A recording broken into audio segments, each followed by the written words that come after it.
At this time, we are going to begin the funeral services for Barbara Feldman.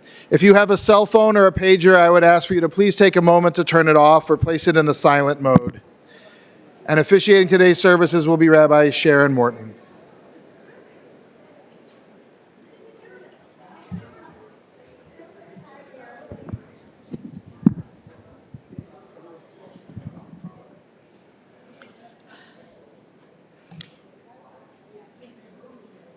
Ladies and gentlemen, we are here today to celebrate the life of Barbara Feldman, who is no longer at our side, physically to share the beauty of each passing moment, but she will always be in our minds and our hearts because she has instilled happiness, love, strength, perseverance, and acceptance in so many people, and that will not fade. And those qualities will go on from generation to generation. And later on, I say, Barbara always loved a good joke. I'm waiting for her to walk in from the back door and say, ha, this was just funny, wasn't it? But I guess she won't.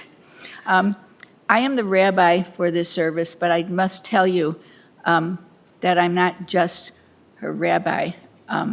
I was a friend of hers from like second grade in grammar school. So we have been friends for a very long time.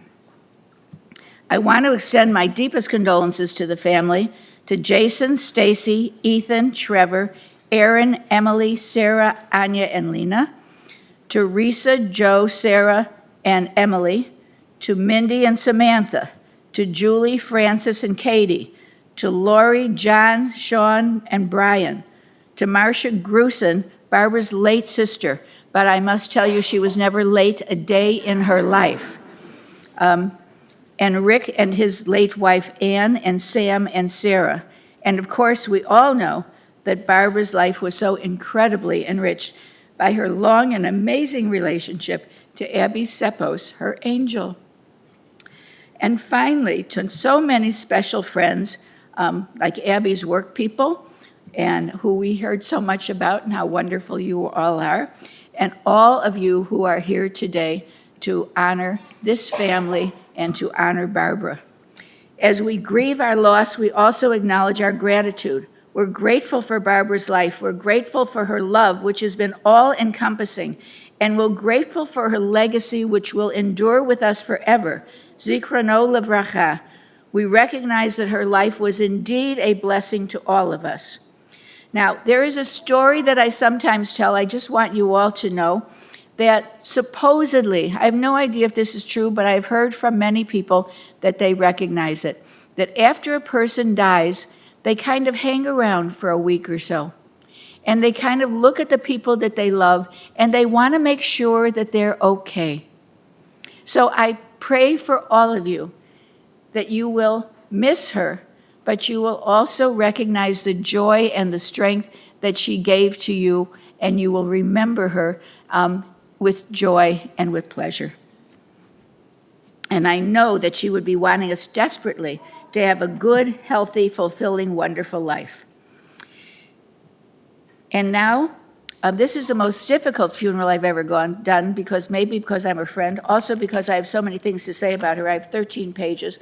That will take us about 2.5 hours, and we don't have that much time. So I'm going to call on the people who have a desire and a need to speak, and then whatever time is left, I'll read 1 or 2 of these pages. So we shall see. And now we call on some family members to say some words about her. Jason Feldman, her son, first.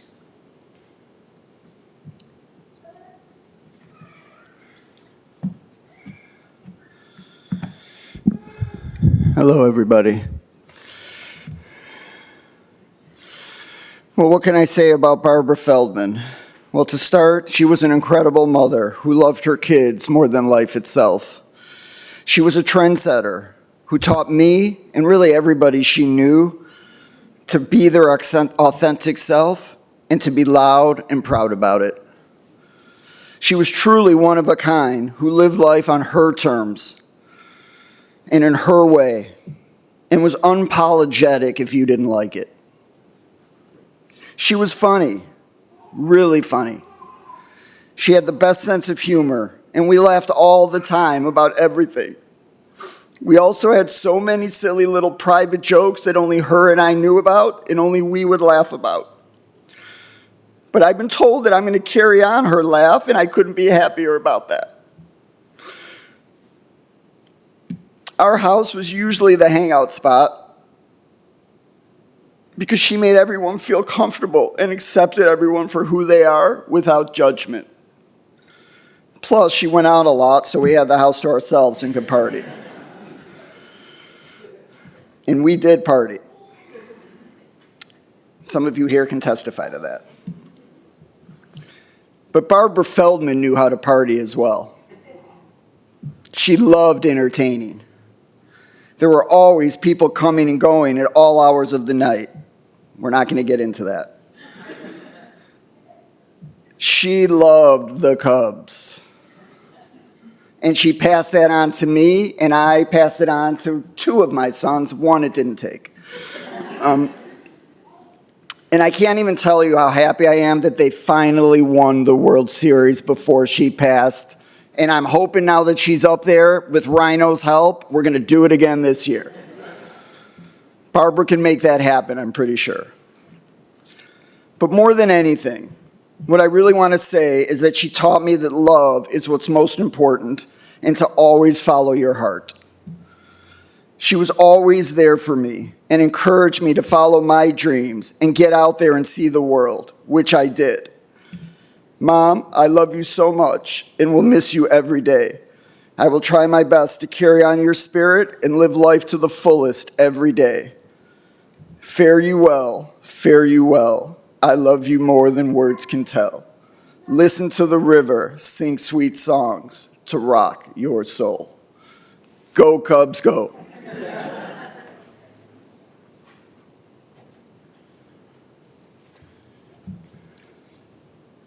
And next we call on Rick Grusin.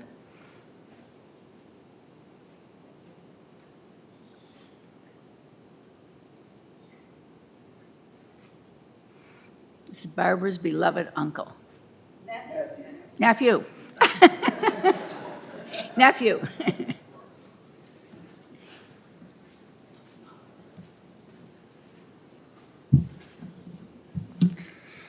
I don't really have anything prepared, so this is just from the heart, but I never knew a world without Aunt Barbara, and that world, whenever I was with her, was full of joy and laughter.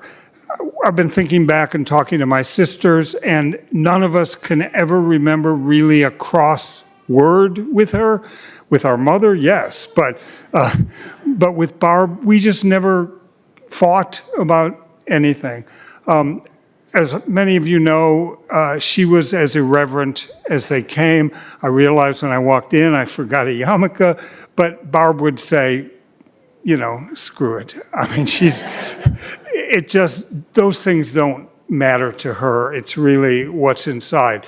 And she and I had a relationship. We didn't see each other a lot after I moved from Chicago. We saw her all the time when I lived here and was growing up. But we had a special relationship every time we saw each other. We just knew. It didn't require words, didn't require seeing each other, didn't require deeds. We had a bond. And it's a powerful loss for me and for our family. She's the last of her generation in the Fleischman family, and I'm the oldest one left, so heavy sits the crown, I guess. But anyway, she was wonderful, and I'm going to miss her tremendously. Thanks.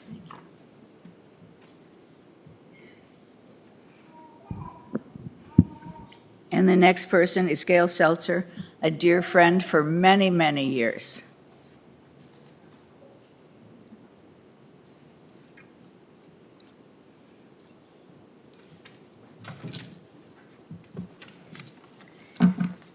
Well, today is one of the saddest days in my life. I have lost my best friend. When I first met Barbara, we were both going through some tough times, and she became my rock and I hers. Due to circumstances out of her control, she and her family moved into my home for a short while. And during that time, we made the best of the situation and really melded the Feldmans and the Seltzers. Together, it was great because we became a family. Guess I could talk and talk about that stuff, but I won't. What I really want to say is that she has left a big hole in my heart, and I will miss her forever. I hope that you are all lucky enough in your lifetime to have a friend like I had with Barbara. She was a one-of-a-kind person. Unlike in poker, her favorite sport, besides the Cubs, we know that four-of-a-kind is one of the best hands. But that is all just in poker. But in real life, a one-of-a-kind friend is really as good as it gets. Barbara May, May is her middle name. May she rest in peace, and you will always remain alive because you will live in all of our hearts. I love you, Babs, and go Cubs.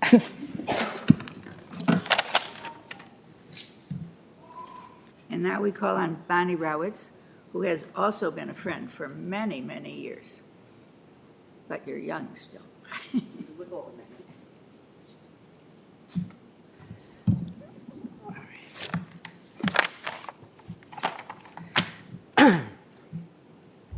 Okay, here we go.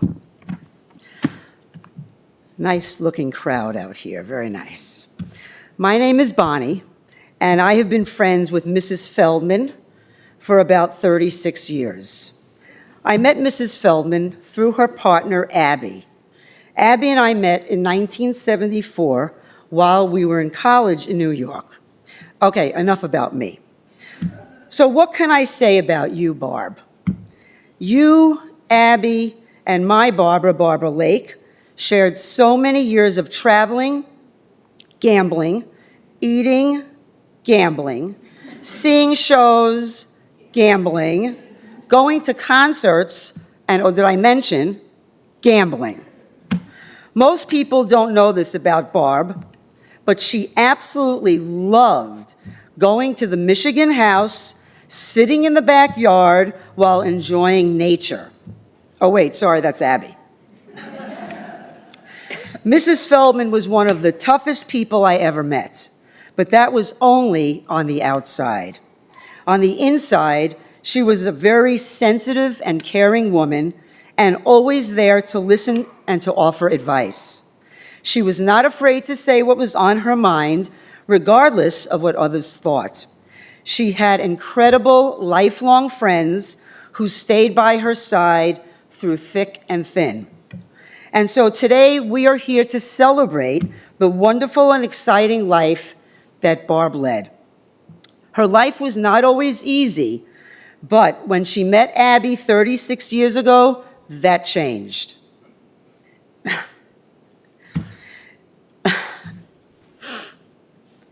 They found love and laughter together as they walked down the path of life together, hand in hand, side by side. They were truly each other's beshert, which means it was meant to be that they would be together. Barb was a woman of great courage and determination until the very end. She wanted to control how her life would transition over the rainbow.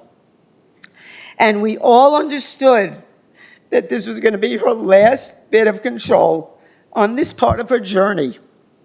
No matter what, Mrs. Feldman did it her way. And now the end is clear. And so, Barb, you face the next part of your journey. My dear friend, I'll say it with a tear. I'll state your case, of which I'm certain. You lived a life that's full.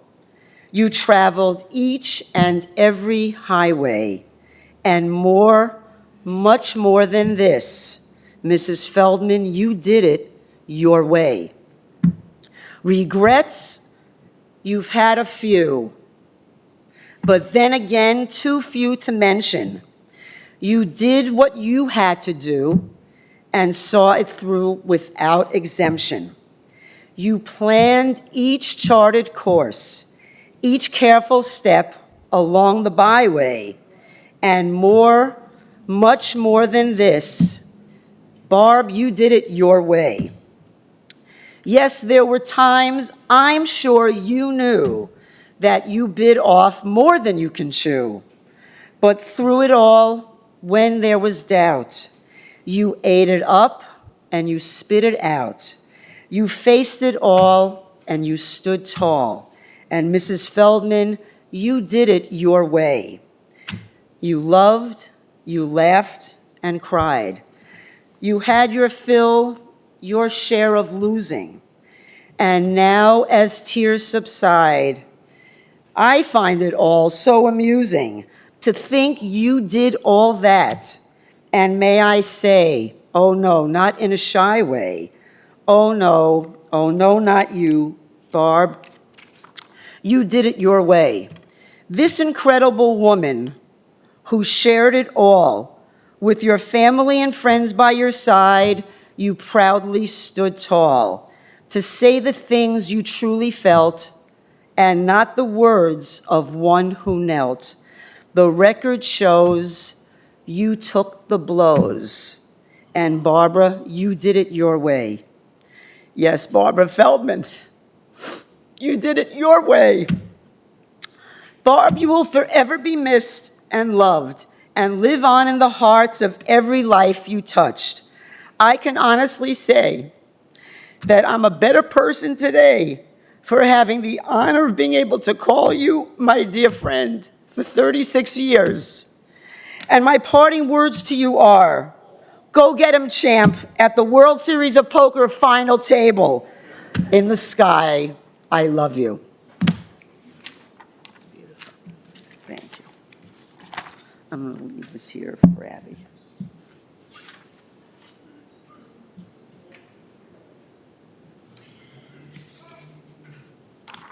And the next one that should be here to speak is Roberta Krolik, who is in Florida, so she couldn't come in. She's been a friend, as I have with Barbara, since third grade or second grade or kindergarten in grammar school. We couldn't remember exactly what grade.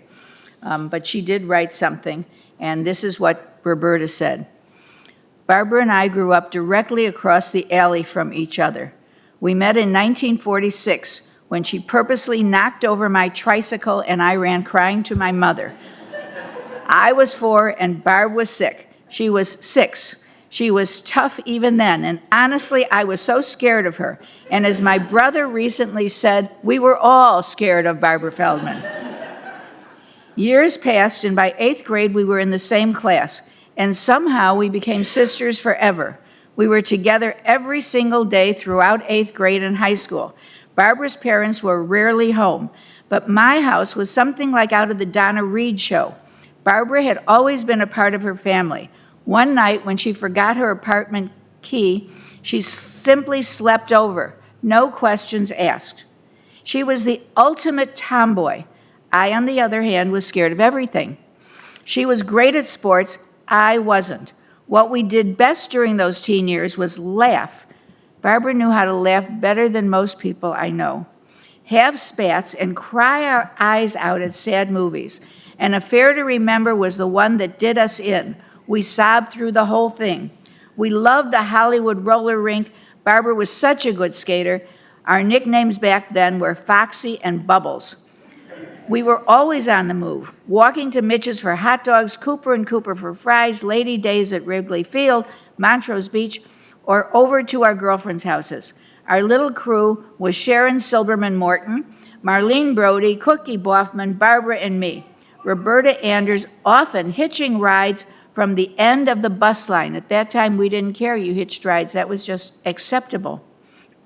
Our greatest adventure was the summer of 1955 when Barbara, her mom's friend, and I boarded the Super Chief from Chicago to Los Angeles. Disneyland had just opened, and we were there together. There's a photo of Barbara and me in Disneyland's captain's hats, smiling ear to ears. She even bought Ricky a Disneyland t-shirt. Years later, we stood up for each other as maid and matron of honor at our weddings. Barbara and I have often talked about the blessings of our lifelong friendship. We were both so grateful. I will cherish those memories, and I will always, always cherish her life. Amen. And that's from Roberta. And finally, the angel, the gentle force in Barbara's life, the kindness that came to Barbara in her strength and her power, but with kindness is her partner, Abby, who has been a partner for 36 years and has brought joy to Barbara and to every one of the people who knew Barbara. And Abby will always be a lifelong friend to so, so many.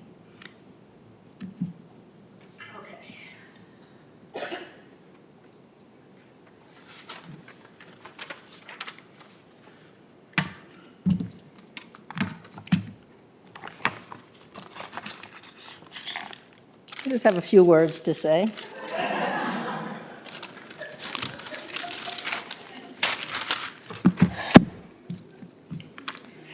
Bear with me, this is going to be tough. Tougher than I thought. Ready. Barbara Feldman was a pain in the ass. I know, not the kind of thing one generally hears or says at funerals. But please know, this was something that we frequently talked about, not about her so much, but about what people say at funerals. So, with her blessings, she would want me to be as honest and straightforward about all things. So let me begin again. Barbara Feldman was often a pain in the ass, but she was our pain in the ass. A strong, stubborn, fearless, opinionated, tough bully with an attitude. She wouldn't hold back. She said and did what she wanted and stuck to it.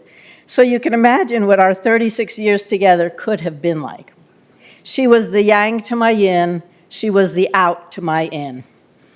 I'd like to believe I helped enhance and influence the other side of her, the side that relished her lifelong friends, the extended family she loved, and the grandchildren she adored. The side that gave me a most unique life and this vast community here today.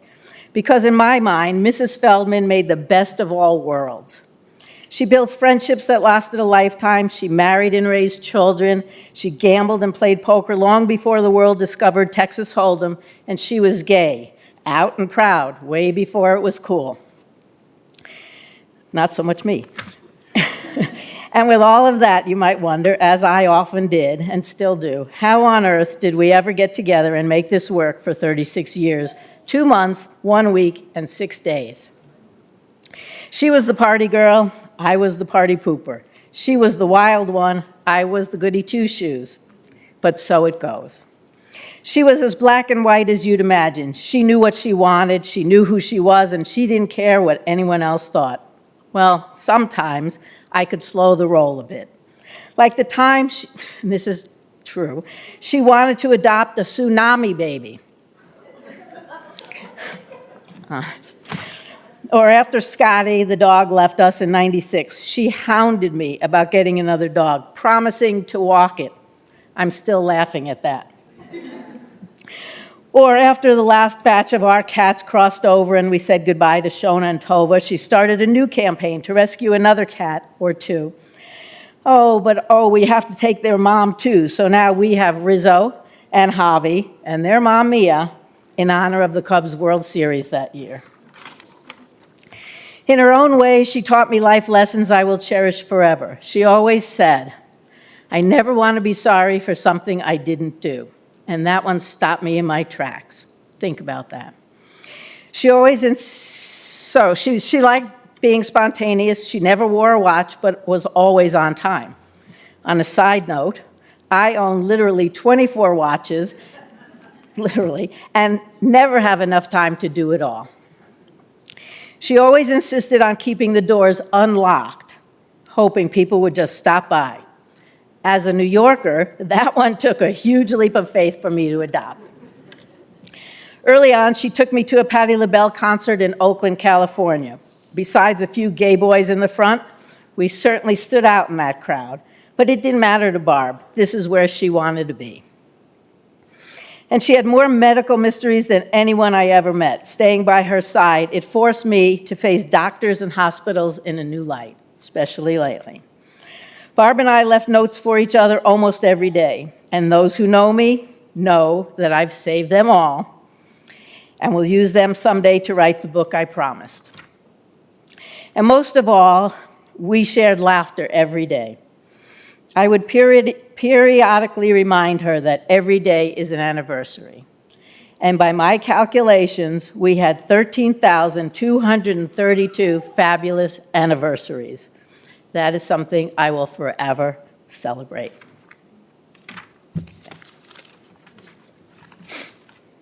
Okay.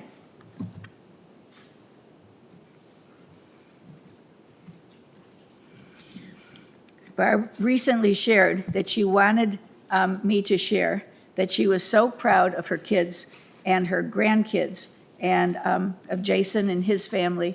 And also she was so proud that Reesa was such a successful professional and so impressed how she and her husband Joe were involved in social work and the teaching profession and helping the next generation.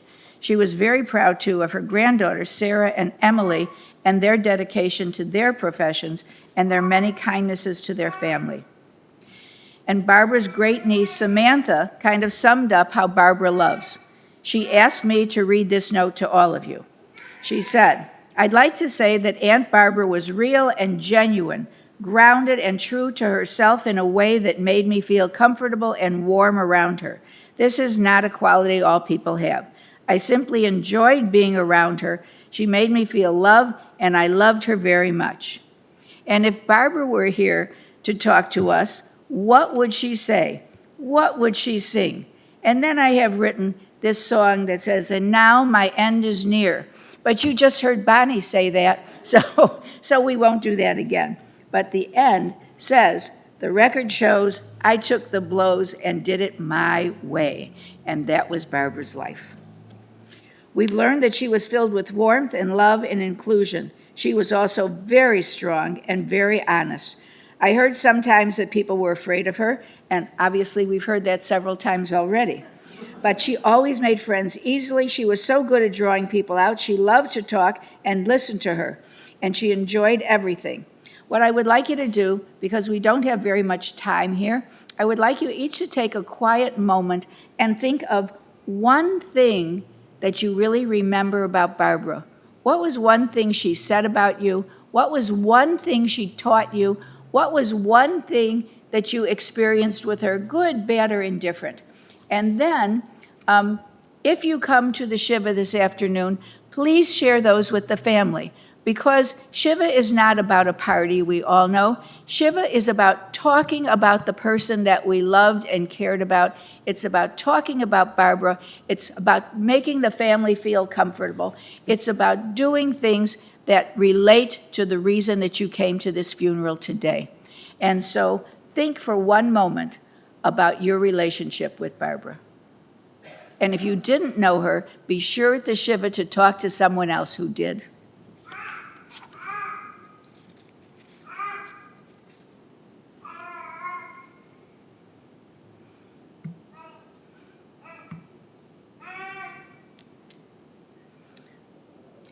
You heard already about humor. Humor was a running thing in their family.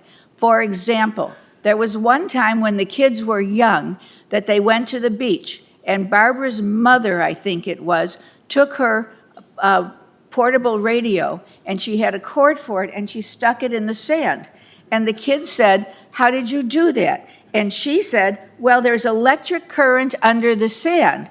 And so that's how the radio works." And the kids took the radio and they kept sticking it in different places in the sand so they could figure out where the electric current was coming from.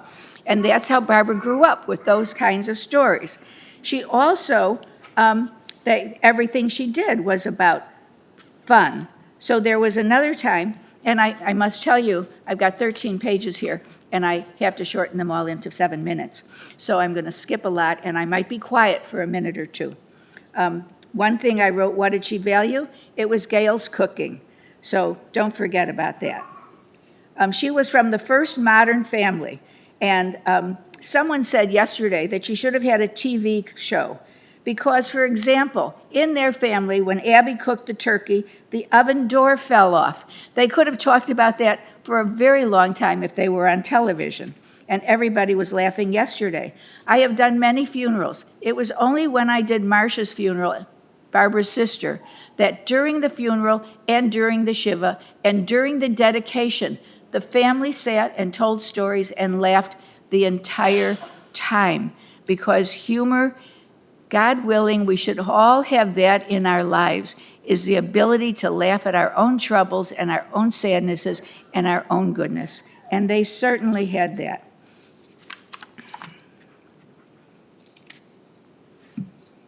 So there is a reading I want to share with you by Joseph Epstein.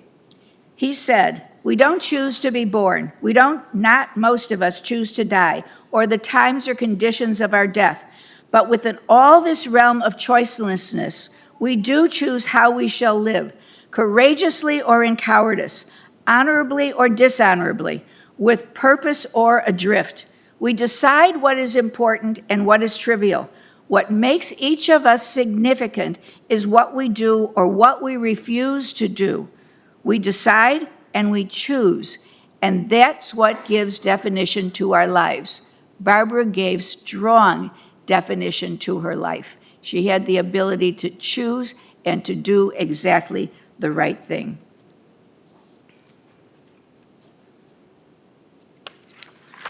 And then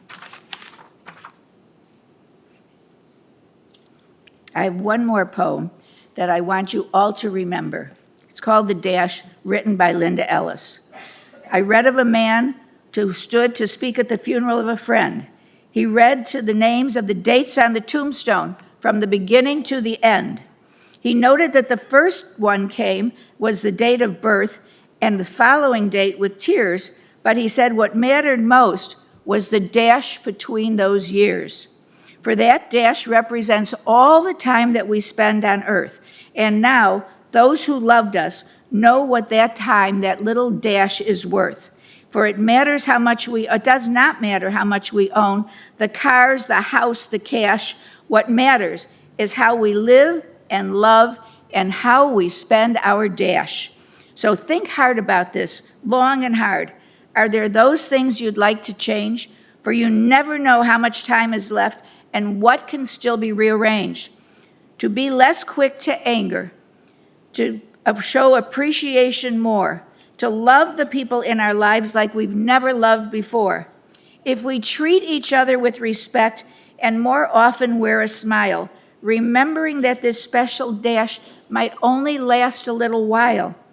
So when your eulogy is being read, when your life actions they rehash, would you be proud of the things they say about how you spent your dash?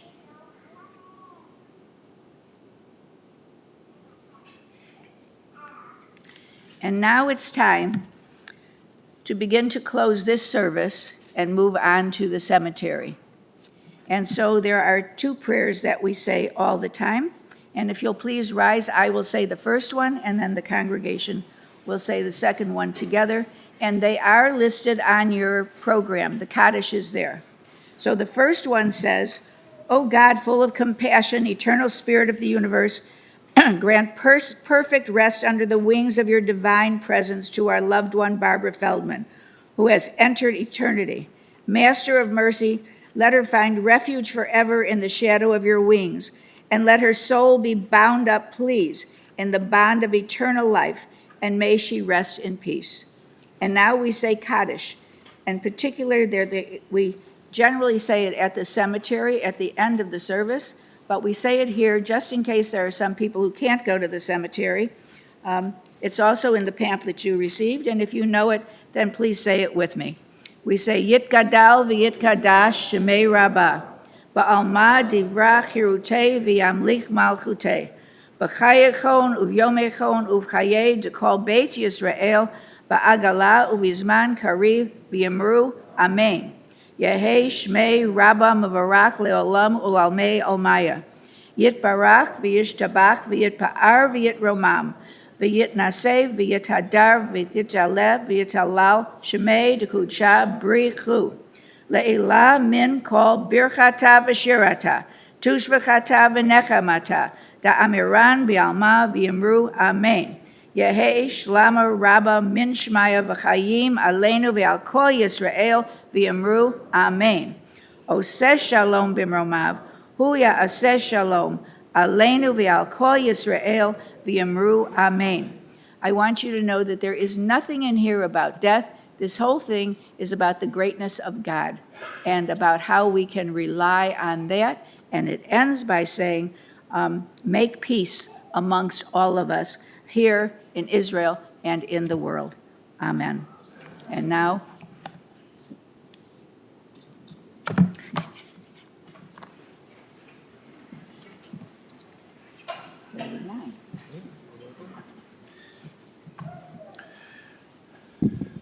And friends, this concludes the services here in the chapel. The interment and burial service will continue at Memorial Park Cemetery here in Skokie. For those of you traveling with us to the cemetery and the funeral procession, please do keep the following safety precautions in mind. Please make sure that your bright headlights and your four-way hazard flashes are on. Please be sure to obtain an orange funeral safety sticker for your windshield. And we will be providing several of the cars in the procession with a magnetic orange flag to be placed on top of your car. Please travel as close as safety permits to the car in front of you to avoid any gaps in our procession. And for your own safety and security, I would suggest not speaking or texting while driving to the cemetery. And as we make our way through the intersections, if the car in front of you goes through the intersection, please proceed with caution. Feel free to use your horn liberally, but make every effort to follow the car that is in front of you. Following the interment, the family will be together at the Feldman residence in Deer Park. They'll be together as they return from the cemetery until 8 p.m. And the family has requested that any memorial contributions in her memory to the Susan G. Komen Breast Cancer Foundation. That information, as well as the information for Shiva, is available in the service folder that you should have received when you came into the chapel today. If you did not receive a service folder when you came in, we do have those for you as you leave.